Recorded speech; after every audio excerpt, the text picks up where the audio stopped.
Hello everyone, welcome to our new lecture series on data structures and algorithm. We have received enormous positive feedback on our previous videos on various topics. This has actually motivated us to bring out this lecture series.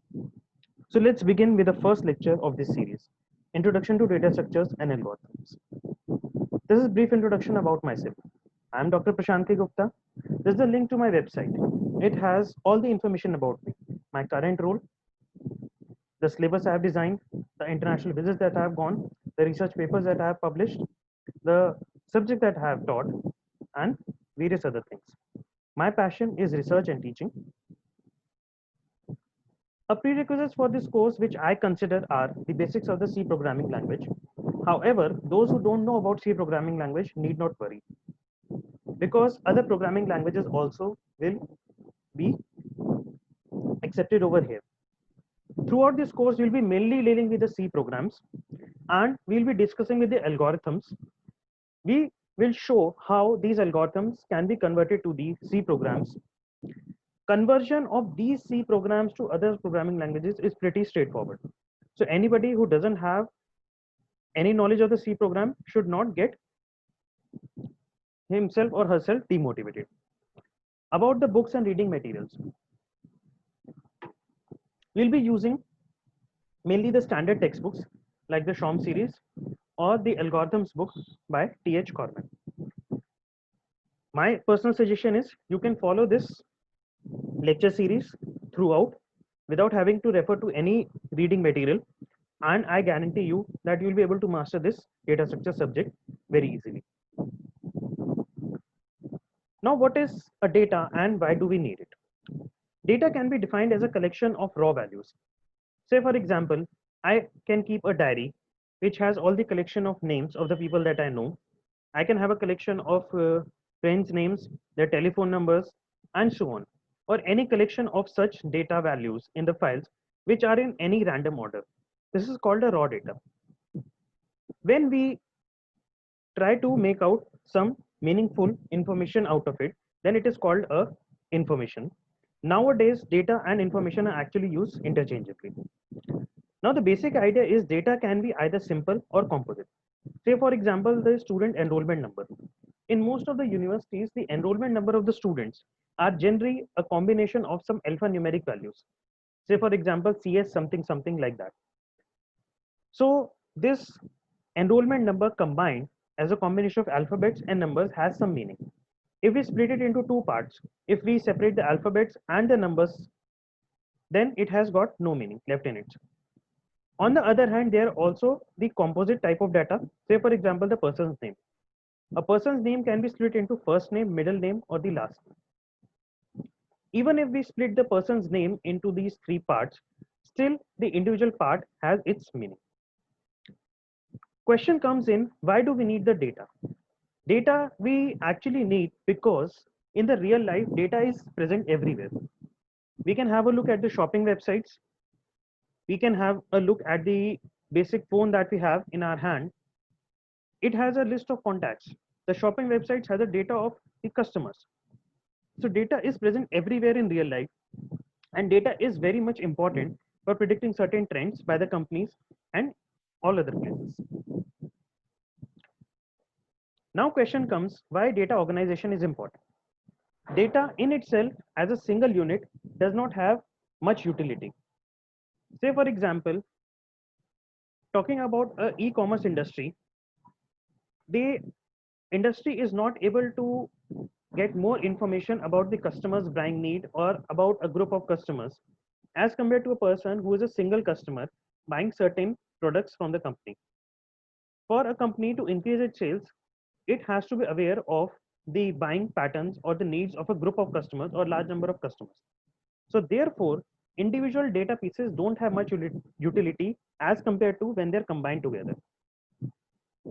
So how do we combine it? So data combination comes by organizing the data into different ways, or which is actually called the data structures. So this is the motivating force behind the use of data structures. Now, what is a data structure? Data structure is a logical or mathematical model. Some books also use the word description in place of model. of a particular data or the organization of the data.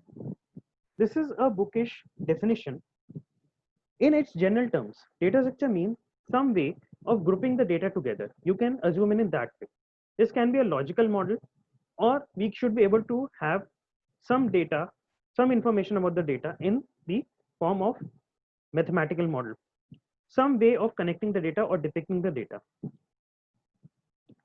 This subject of data structures has also been largely incorporating another aspect, that is with the implementation of these data structures in the form of algorithms in the computer. What are algorithms? Algorithms you can consider as a step-by-step procedures for performing certain tasks. We'll come to in details about these algorithms later on. Don't worry about it if you don't follow it much at the present state. Now, idea is that how do we actually choose the data structure? So these are the two main driving forces behind choosing a data structure. First of all, it should be able to exactly depict what is a relationship that exists between different data items. Say for example, if I have a collection of records of the students of a university, so whatever the data structure I choose for depicting this type of information should be able to depict this data in the best possible way. Also, if the data is stored at certain location, which actually is called a database, this you will study about it in higher classes. So wherever the data is stored, it should be possible that whenever need arises, data must be extracted from that location and processed in efficient manner. So basically, these data structures enable those functions. These are the data structures that we'll be studying in this course. We'll be starting with arrays, then we'll going on to linked lists. Then we'll talk about stacks and queues. Stacks and queues are actually implemented either using arrays or the linked list. Then we have trees and graphs. Trees and graphs can also be implemented either using arrays or linked lists. We'll come to details on each of these topics later on. Now, each of these data structures that we saw just now, on all of these data structures, we can perform these particular operations. We can either create a data structure, we can insert into a data structure, we can delete from a data structure, we can search into a data structure, we can sort into a data structure, we can traversal a data structure, or we can merge a data structure. What do you mean by creation? Creation means that particular data structure never existed in your record and you have newly created it. You have created it for the first time and you are adding values into it. So that is called the creation of the data structure. It can be array, it can be linked list, or any data structure. Next comes the insertion. Insertion means that a data structure is already existing in the storage or in the memory in record someplace. It will have at least one data value already into it, and we are adding more and more data values into it. Next comes the deletion.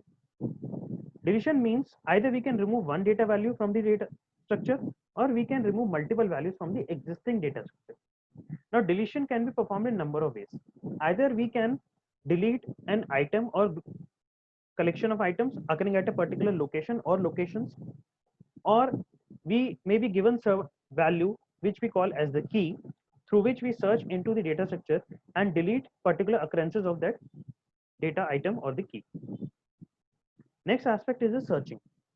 Searching means we have to look for the location of a particular data item in my data structure. Now, idea is that it can occur at one location or multiple locations. We will see the algorithms in the subsequent classes. So, what the role of the data algorithm pertaining to the searching? It should return the collection of all the locations of that data item into the data structure. Next is the sorting. Sorting means arranging the data values in the data structure either in increasing order or in decreasing order. Next is the traversal. Traversal means visiting the data values in the data structure. Actually, it has got to be in the connotation of printing the data values into the data structure. Ideally, it means that visiting the data value only once. Next is the merging. Merging, this is a very less kind of operation that is used, but still it exists in the data structures. It is possible that we have one or more of the data structures and we want to combine them into a single data structure and bring it out as the output. Now we have basically different types of computer algorithms in place which are used for implementing these data structures.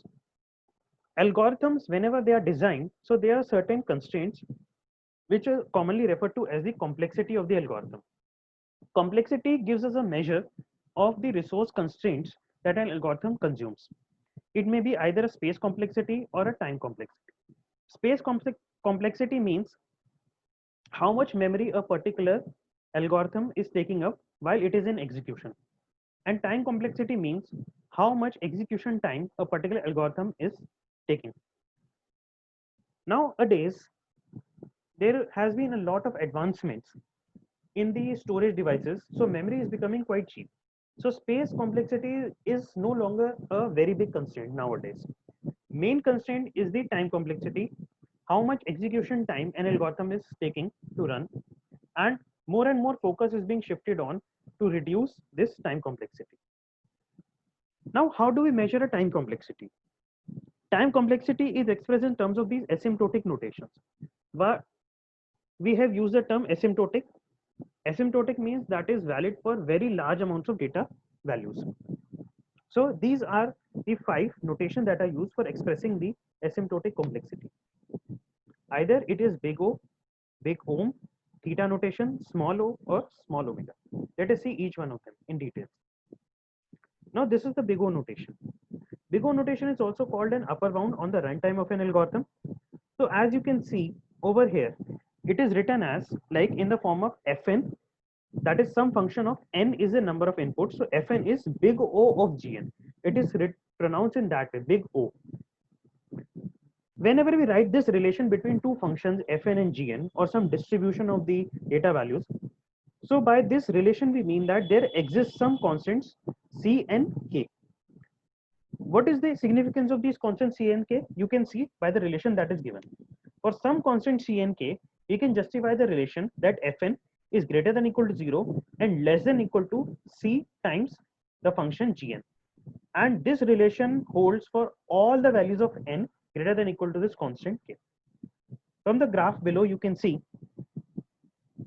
whenever the value of c into gn and fn cross the value k, before that you can see the fn and gn are crossing and overlapping each other at multiple points. However, once the values cross the point k, after that fn is always less than cgn. Now at best the fn can either touch cgn, but it will always remain lower than that. This is why it is called an upper bound on the runtime. Next is the big ohm notation, or big omega as it is called. Now it gives a lower bound on the running time of an algorithm. Why I have written the word generally in the bracket? Because generally we are talking about the runtime or the time complexity of the algorithm. We talk about space complexity in a lesser context nowadays. Now idea is that how do we give this relation between two functions fn and gn? Now if it is written that fn is ohm of gn, that means there exists some constant c and k. Now over here the relation you can see is reverse. Here cgn is greater than equal to 0, less than equal to fn for all n greater than equal to the constant k. From the graph again you can see before k, cgn and fn were crossing each other, but as soon as they cross the mark of k, fn is always greater than c into gn. Next is the theta notation. Theta notation is called the tight bound on the runtime of an algorithm. Why? Because it sandwiches the algorithm between two parts. Theta notation can in a way also be considered as a combination of big O and big omega notation. So if we have written like fn is theta of gn, that means there exists two constants c1 and c2 and a third constant k, such that fn is greater than equal to c1 gn, less than equal to c2 gn for all n greater than equal to k. Now obviously all these values have to be greater than equal to 0. Now from the graph below you can actually see that fn lies between the bound c1 gn and c2 gn. Next we have the small o notation. Small o notation is called the tight upper bound. Now why it is called the tight upper bound? It is very much clear from the second point that is given over here. Now if you can see fn is o of gn, this is now small o. Now there exist two constants C and K such that Fn is greater than equal to 0 but strictly less than C into Gn for all n greater than equal to 0. So now as soon as the Fn and Cgn cross the K point, so after that Fn will always be strictly less than Cgn, it will not even touch C into Gn. Oh, this is a big mistake over here. Over here it should be omega, that is the omega notation over here. So what is the role of small o notation? Now it gives a tight lower bound. So if Fn is small omega of Gn, so now there exist two constants C and K such that now you can see Fn is strictly greater than C into Gn for all n values greater than equal to K. So that's all for today and this video. Thank you all for watching this video, and if you like this video, there will be lots of videos coming in this series. So don't forget to subscribe to our channel, and more goodies will be coming up. Thank you and have a nice day.